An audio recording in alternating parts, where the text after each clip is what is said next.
Take your things and leave," Patricia screamed, throwing my clothes into black garbage bags. "Amanda needs this room now. You've overstayed your welcome." I stood in the doorway of what had been my bedroom for the past year, watching my mother-in-law destroy the life I'd built while my husband served overseas. "This is my house too," I said quietly, my hands steady despite the storm raging inside me. "Michael and I." "Michael isn't here." She cut me off, her face flushed with anger. "And while he's away, I'm in charge. Amanda needs a proper space now that she's back from college. You're just the wife. She's his sister. Blood comes first." I watched as she continued ransacking my room, throwing my carefully organized belongings into bags like they were trash. My name is Sophie Anderson, and at 26, I was being kicked out of my own home by my mother-in-law while my husband Michael served in the military overseas. Patricia had never approved of me. To her, I was the girl who'd stolen her precious son away, the outsider who didn't deserve to be part of their perfect family. When Michael was deployed 8 months ago, she'd moved in to help. But her true intentions became clear soon enough. "Mom, are you sure about this?" Amanda's voice drifted in from the hallway. She stood there in her designer clothes, feigning concern while barely hiding her satisfaction. At 22, she'd always been the princess of the family, and having me in what she considered her house had been a thorn in her side. "Of course I'm sure," Patricia snapped, tossing my books into another bag. "Sophie needs to learn her place. This house has been in our family for generations. She's just temporary, you're permanent." I felt my throat tighten at her words. If only they knew the truth about the house, about the conversation I'd had with Michael's grandfather James before he passed away last year. But I held my tongue, remembering his words. "Timing is everything, Sophie. Let them show who they really are first." My phone buzzed. A message from Michael. "Hey love, sorry I missed our call. Signal's bad here. Hope everything's good at home. Love you." My heart ached as I thought about telling him what was happening, but I couldn't. He needed to focus on staying safe, not worrying about family drama back home. "I'll leave," I said finally, my voice calm. "But you should know." "Save your threats," Patricia interrupted, zipping up the last bag. "Amanda deserves this space more than you ever did. You have an hour to get out, or I'm calling the police." I nodded, picked up my bags, and walked out without another word. As I loaded my car, I could hear them upstairs, already planning how to redecorate Amanda's new room. The satisfaction in their voices made my stomach turn. That evening, I checked into a small hotel on the outskirts of town. Sitting on the bed, surrounded by garbage bags containing my life, I pulled out the envelope I kept hidden in my jacket. Inside was the property deed to the house, signed over to me by Grandpa James 6 months before he died. They never appreciated this place, he told me during our last conversation. Patricia and Amanda treat it like a status symbol. But you, Sophie, you love it for what it is. You remind me of my late wife. That's why I'm leaving it to you. Just wait until the right moment to tell them.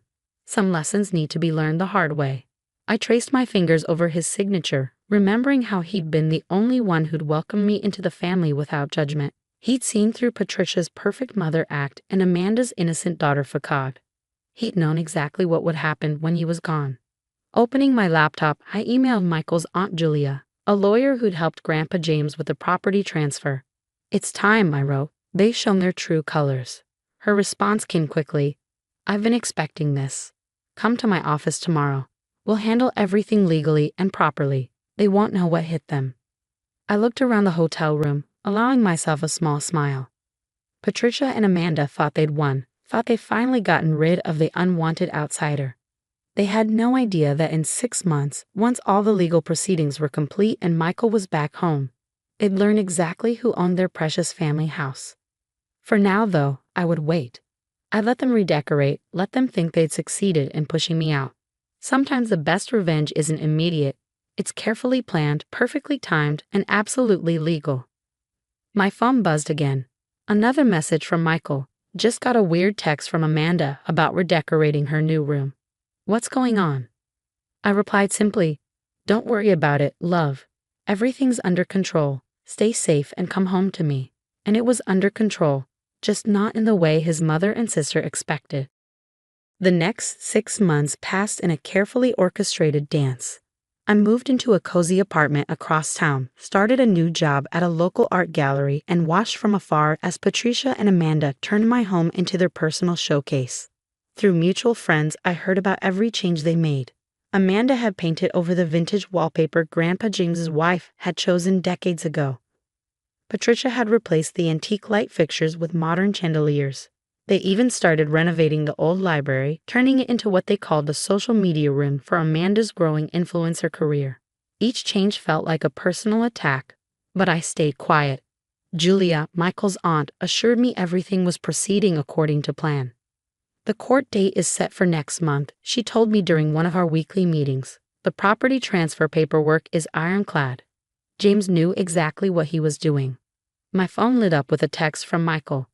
Coming home in 2 weeks, love. Mom's acting weird about where you're staying. What's really going on? I'd been vague about the situation in our communications, never wanting to burden him with the truth while he was serving. But now, with his return approaching, it was time to be honest. I called him using the secure line he'd set up for important conversations. Sophie, his voice, even through the static, made my heart skip. Talk to me. What's happening back home? I told him everything, how his mother had thrown me out, how Amanda had taken over our room, and finally, about Grandpa James's gift. There was a long silence on the other end. Grandpa left you the house. Michael's voice was a mixture of surprise and something else. Pride, maybe. That actually makes perfect sense. He always said you were the only one who truly appreciated it. Are you angry I didn't tell you sooner? I asked, holding my breath. No, he said firmly. You were protecting me, letting me focus on my mission, just like you protected the house by waiting to reveal the truth. My mother and sister, they've shown their true colors, haven't they? They have, I agreed softly. The court date is set for 3 days after you return. Julia's handling everything. Michael's laugh was warm through the phone. Julia's involved. Oh, Mom's going to hate that. She's never been able to manipulate my aunt. We talked for another hour, making plans for his return.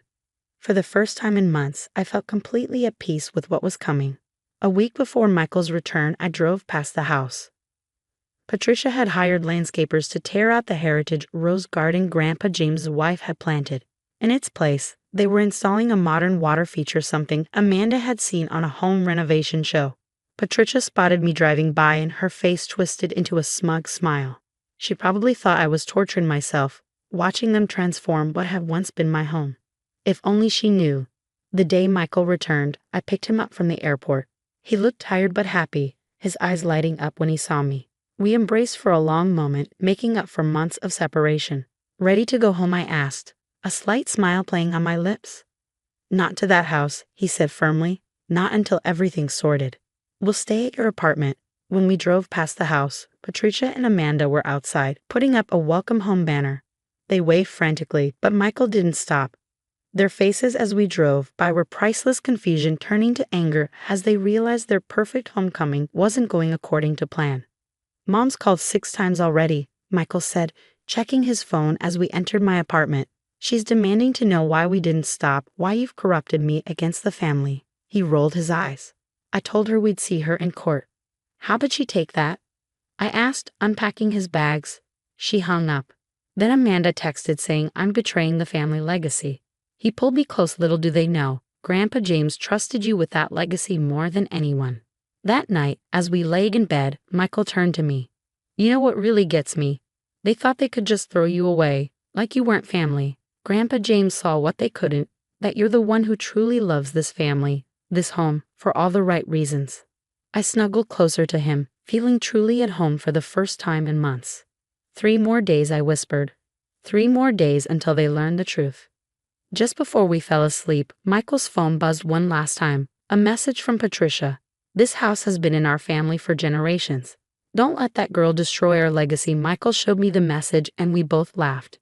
If only they knew whose legacy they'd really been destroying all these months. The truth would come out soon enough. And when it did, Patricia and Amanda would learn that sometimes family isn't about blood. It's about who truly cares for the things that matter most. The morning of the court hearing arrived crisp and clear. I wore the pearl necklace Grandpa James had given me on my wedding day. It was my wife's, he'd said. She'd want you to have it. You understand the value of memories, not just things. Michael and I arrived early, finding Julia already waiting outside the courtroom. Patricia and Amanda swept in minutes later, dressed like they were attending a social event rather than a legal proceeding. Their confidence wavered slightly when they saw Julia. "What's she doing here?" Patricia hissed to her lawyer, loud enough for us to hear. Representing the rightful owner of the property, Julia replied calmly, her smile sharp as a razor. Inside the courtroom, Patricia's face turned increasingly pale as Julia presented the evidence. The property deed, Grandpa James's notarized letter explaining his decision, and photographs documenting the unauthorized changes they'd made to the historic home. "Your Honor," Julia said, her voice clear and strong, "my client, Sophie Anderson, was gifted this property by James Anderson 6 months before his passing. He chose her specifically because of her dedication to preserving the home's history and character." Patricia shot to her feet. "That's impossible. The house has been in our family for generations." "Yes," the judge said, reviewing the documents, "and according to these papers, Mr. James Anderson chose to keep it in the family, through his grandson's wife, Mrs. Sophie Anderson." Amanda burst into tears, but they weren't her usual manipulative sobs. These were tears of genuine shock as her perfectly planned future crumbled around her. "The property transfer is legal and binding," the judge continued. "Furthermore, given the unauthorized modifications to this historic property, Mrs. Anderson would be within her rights to demand immediate vacancy." I stood up, my voice steady. "Your Honor, I don't wish to remove them immediately. I'll give them 30 days to find new arrangements." I turned to Patricia and Amanda. "But the renovations stop now, and the rose garden will be restored." The judge nodded approvingly. "A generous offer, Mrs. Anderson. I suggest you take it," she added, looking at Patricia and Amanda. Outside the courthouse, Patricia finally broke her shocked silence. "You planned this," she accused, pointing a shaking finger at me. "You manipulated James, turned him against us." "No," Michael said firmly, stepping forward.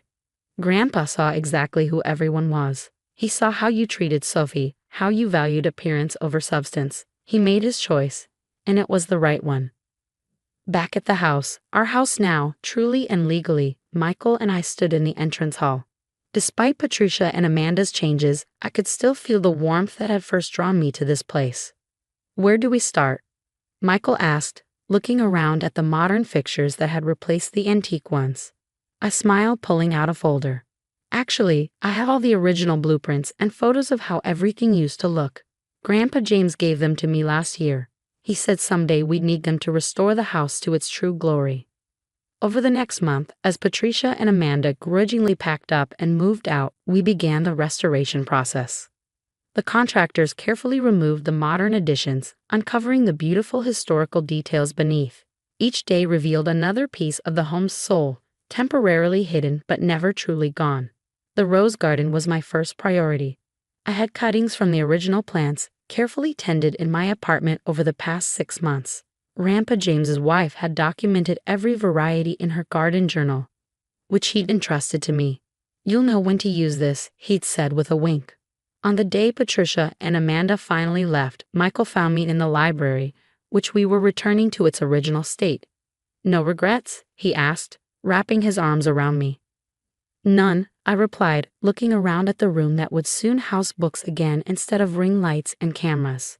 This is what Grandpa James wanted, someone to love this house for what it is, not what it could be turned into.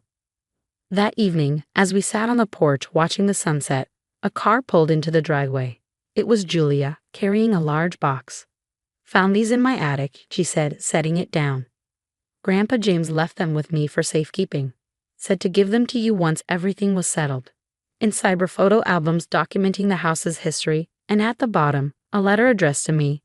"Dear Sophie, if you're reading this, you've proven me right. You fought for this house the right way, with patience, grace, and determination. These albums show the house's heart and soul through the years. Add your own chapters to them. Make new memories, and remember, sometimes the best revenge is simply proving someone right about you. Love, Grandpa James." I wiped away tears as Michael hugged me close. Through the window, we could see the first blooms appearing in the restored rose garden. Sometimes I realized coming home isn't just about returning to a place. It's about honoring the trust someone placed in you and proving that their faith wasn't misplaced.